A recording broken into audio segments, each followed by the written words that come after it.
You're listening to the My Wife Quit Her Job podcast, episode number 1. Now, before we begin, I just wanted to announce that I'm doing a big giveaway of my Create a Profitable Online Store course, as well as free consulting for a few lucky winners.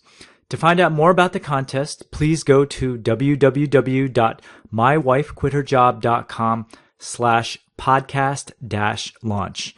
That's mywifequitherjob.com/podcast-launch. I also want to give a quick thank you shout out to my buddy Pat Flynn, who blogs at smartpassiveincome.com. It was actually through Pat's awesome podcasting tutorials that I was able to get up and running really quickly with my own podcast.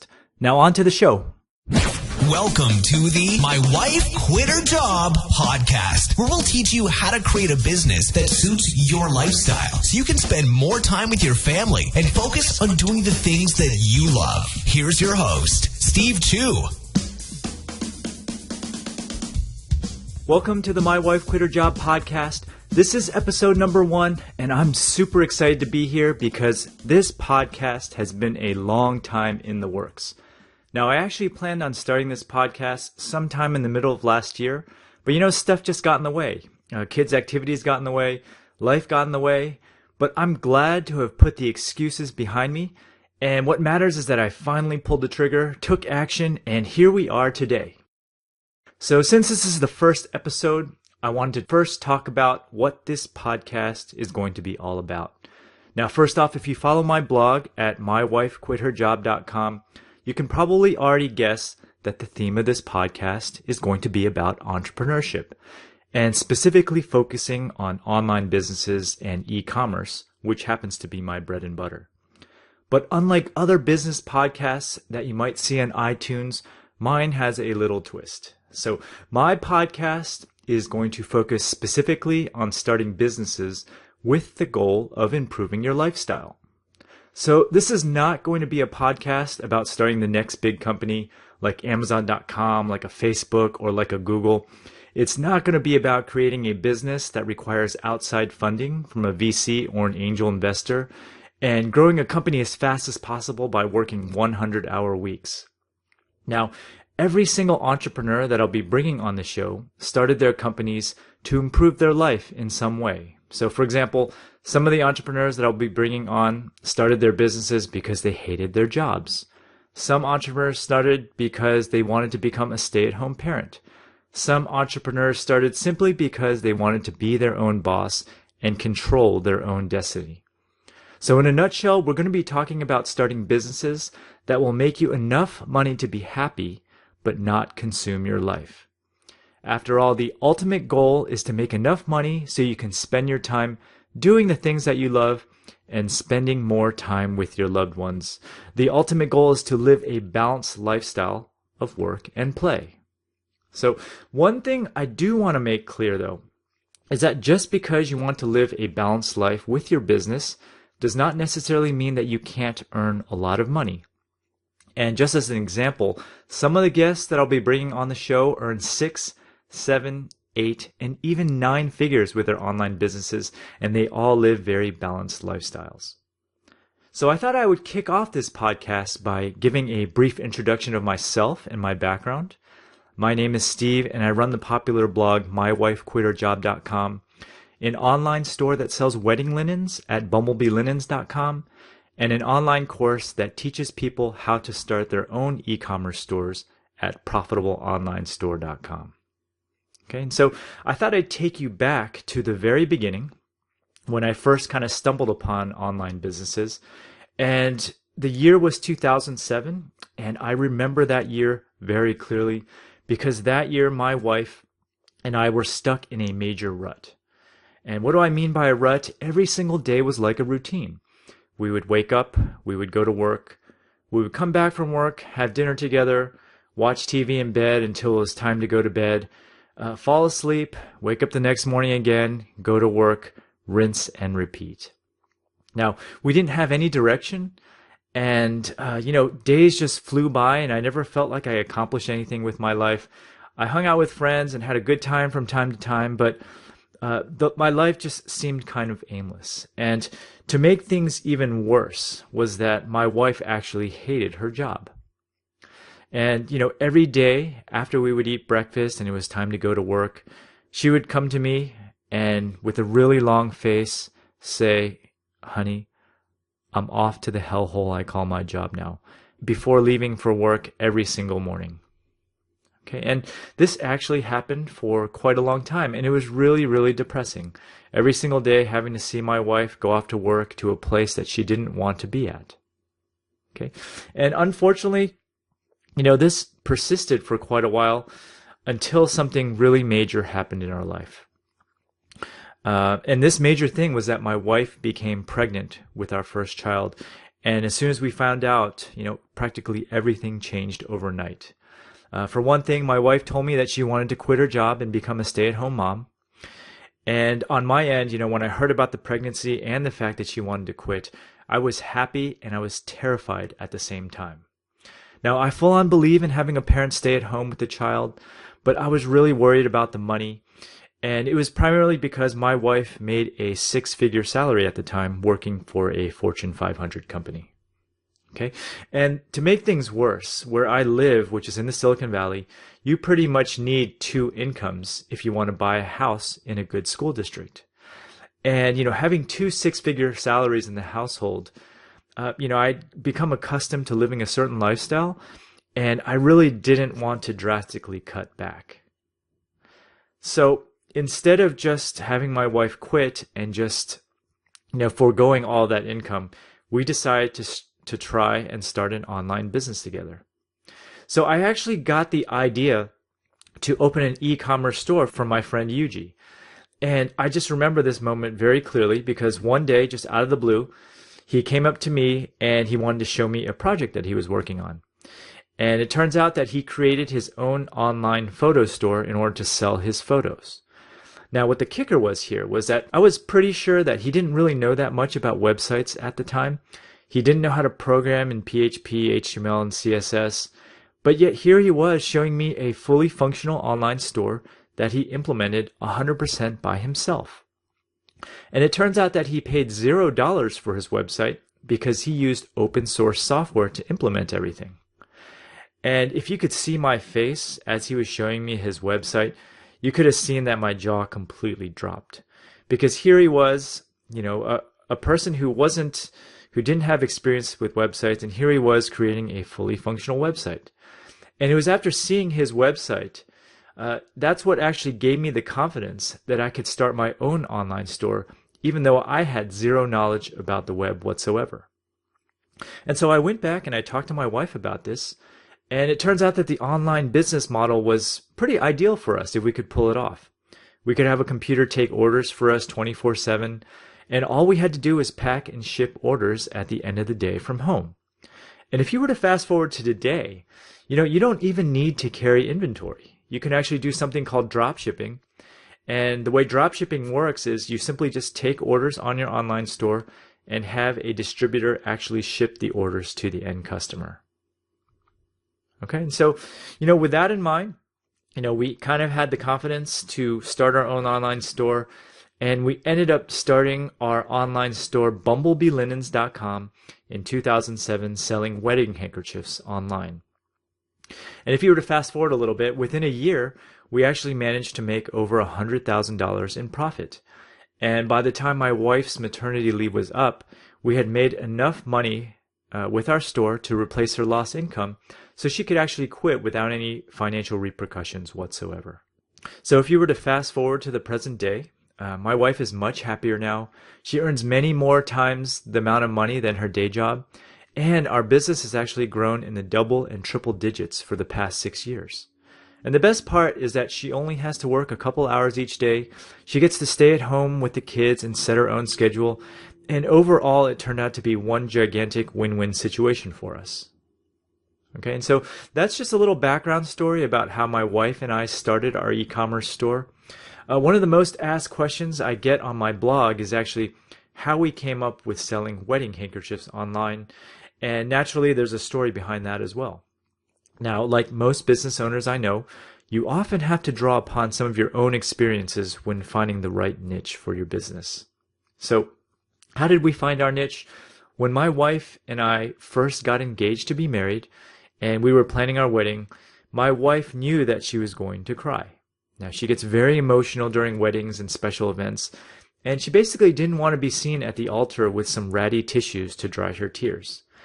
And I remember back then, also at the time, we spent a godly amount of money on photography, and so we really wanted all these photos to come out great, and we didn't want some nasty tissues to be in the pictures as well. So the solution was that my wife wanted to carry a handkerchief with her. And the problem was we looked everywhere for handkerchiefs. We went to all the malls in our area. We went to all the brick and mortar stores around that could possibly carry these handkerchiefs, but we couldn't find them anywhere. Now, there was actually one place where we finally managed to track down a handkerchief, which was at David's Bridal, but it ended up being really ugly. The material was kind of coarse, and it was kind of a very masculine handkerchief. But you know what? We ended up buying it anyways because that was going to be our last resort. But you know, my wife actually really hated that hanky, so we started actually looking online for alternatives at this point. And after looking for a couple of days online, we ended up finding this vendor in China who carried a wide variety of handkerchiefs, many of which my wife really liked. But there was a catch. This vendor that we found in China was actually a manufacturer of handkerchiefs, and the minimum order was on the order of 20 dozen. Now, just think about it. You know, that's 240 handkerchiefs, of which we really only needed one or two. But my wife liked these designs of these handkerchiefs so much better, so we ended up importing these hankies, using about 6 or so, and then selling the rest on eBay. And lo and behold, they sold like hotcakes. Okay, and so when it came time to start our online store years later, we got back in touch with this initial vendor where we purchased our handkerchiefs for our wedding. We kind of ran the numbers to see if it could be a viable business. We crossed our fingers and just went ahead and pulled the trigger and launched. So that's just a basic story about how we found our niche. Seeing the success of our business naturally spawned a lot of questions from our friends. Because at the time, all of us were kind of starting to have kids all around the same time, and a lot of my friends wanted to stay at home with their kids as well. So after the first year, I decided to launch a blog to document our experiences with starting our online store. And incidentally, that is how mywifequitherjob.com was born at the end of the year 2008. Now, while the blog started out really slowly, it actually had no readers at all in the beginning. And you know how a lot of bloggers like to say that the only reader was their mom? I can very confidently say that my mom actually did not read this blog at all because she thought it was just a hobby, and she never really thought that blogging could be a very good business model. But slowly and surely, the blog actually started generating some income of its own by the end of the second year. And by 2011, I was actually getting so many e-commerce questions that I decided to launch an e-commerce course. Okay, and so in the March of 2011, I launched Create a Profitable Online Store, which was my course that taught others how to start an online store of their own. And the initial price was $300. And what was kind of unique about my course was that I launched it with absolutely no content whatsoever. But, fortunately, I had a pretty decent following on the blog, and I was extremely lucky to have 35 students take a leap of faith and sign up for my class with the trust that I would deliver the content that would teach them how to start their own businesses. Today, my course has well over 500 students and counting, and well over 50 hours of tutorial videos. So kind of how I handled this course, I kind of treated it like something that would grow slow and steady. So the initial price was $300, started out with 0 content, but every single week I would add more and more content. I would answer more and more student questions, and slowly but surely I've started to amass a whole lot of content, and over time I've raised the price of the course to the current price that it is today. And hopefully by the time you hear this podcast, the amount of students in my class will be a lot larger because I am signing up students every single day, and the content continues to expand. Okay, and so that's just a little background story about who I am and what I've done up until this point. It's really been an exhilarating ride and extremely rewarding from both a mental and a monetary standpoint. And best of all, It doesn't really take a rocket science degree to start. And in fact, that's actually one of the reasons I wanted to start this podcast. It's because I want to dispel a lot of the myths about small business ownership. So here's the thing, with the media throwing around phrases like 9 out of 10 businesses fail within the first 3 years, it's only natural that people are discouraged from actually giving it a try. And in fact, I've polled my readers in the past about, why they haven't started their own businesses yet. And I've gotten a multitude of answers. Everything from it's too risky, it costs too much money, I don't have the technical knowledge, I don't have the time, it's just too hard. And, based on some of these excuses, I'm going to actually go ahead and try and address some of those today in this podcast. Okay, and so first and foremost, when it comes to starting an online business, you don't have to start the next big thing. Entrepreneurship is not about trying to start a gigantic company, sacrificing your family and your relationships to make it big. Now, in reality, you don't have to hit a home run. You really just need to go for a base hit. And if you can start a business that allows you to make enough money to support you and your family with a much smaller time commitment, then why not do it? After having 2 kids myself, I've come to learn that spending time with loved ones is precious. So your focus should really be about building and strengthening your relationships and doing the things that you love. Life is just too short. Okay? So starting a business also doesn't have to cost a lot of money. And to give you an example, we started our online store for about $630. We bought a computer, a digital camera, paid for some web hosting and some initial inventory, and that's about it. Okay?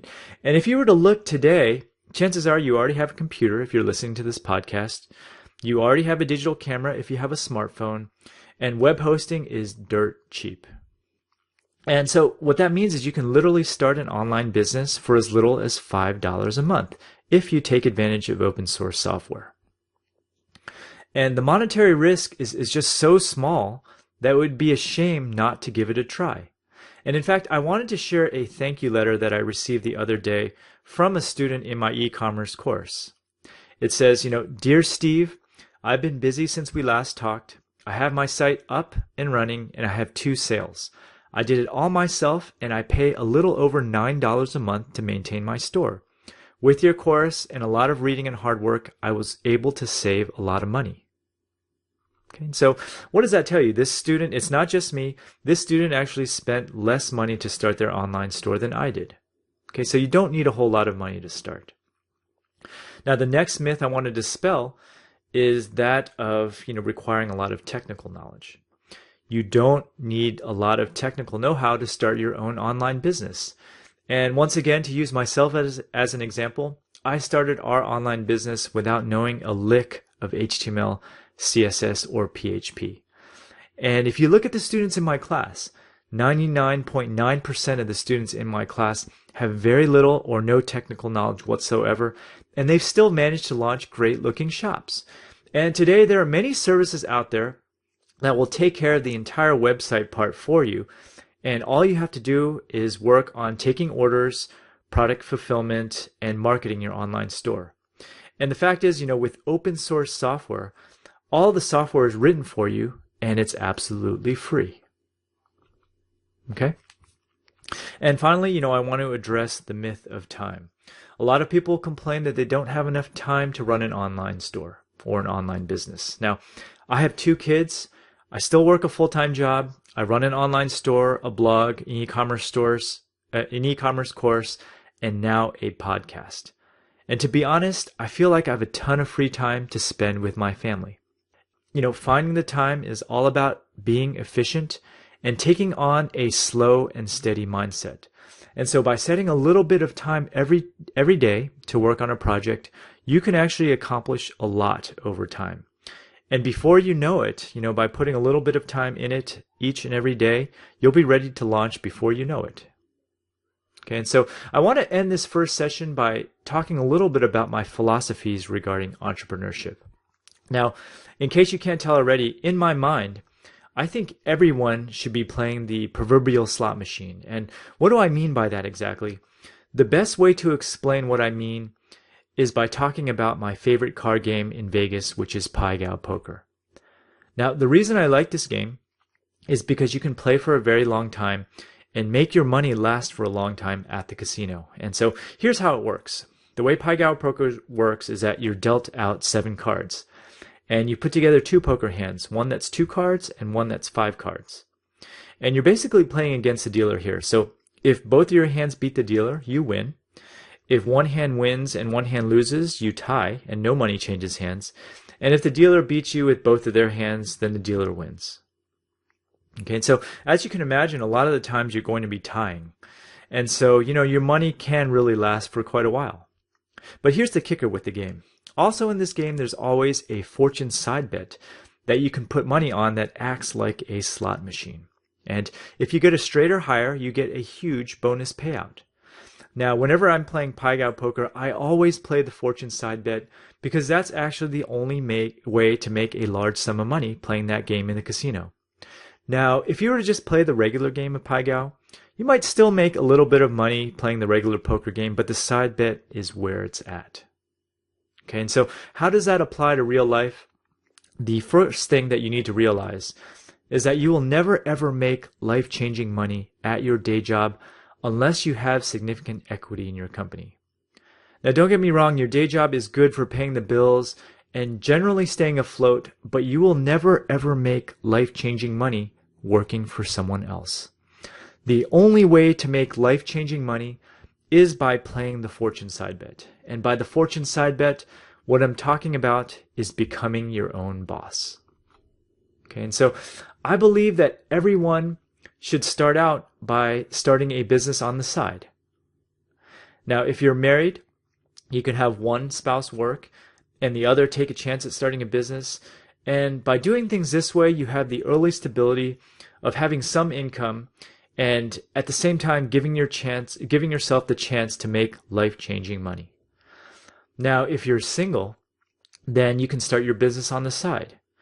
Work at the same time and spend your nights and weekends working on something that can make you life-changing money.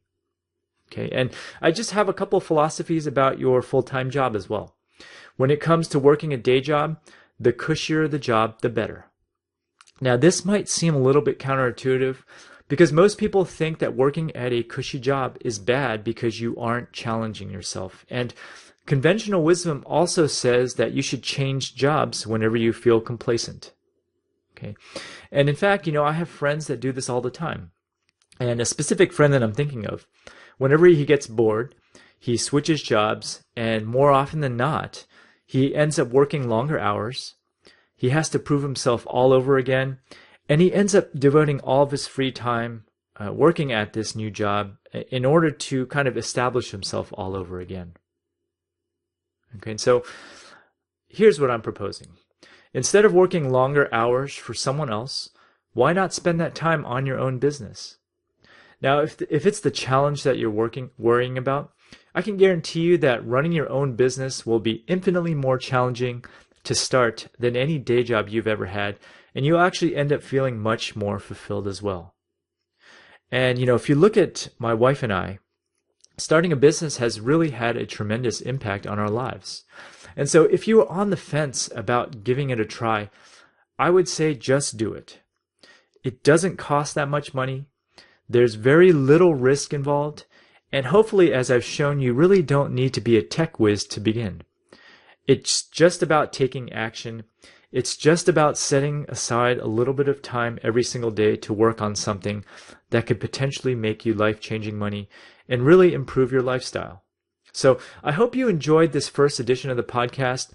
In subsequent episodes, I'm going to be mixing things up and bringing in some guest entrepreneurs to discuss different topics. Now, all of these entrepreneurs that I'll be bringing in naturally, started their own businesses in order to improve their lifestyle in some way. I'm also going to be bringing in entrepreneurs that are experts in their respective fields. So some of these people will be experts in product sourcing. Some of these will be experts at blogging, SEO, you name it.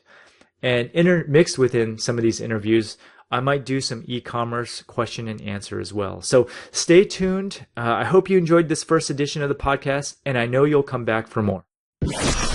Thanks for listening to the My Wife Quit Her Job podcast, where we are giving the courage people need to start their own online business. For more information, visit Steve's blog at www.mywifequitherjob.com.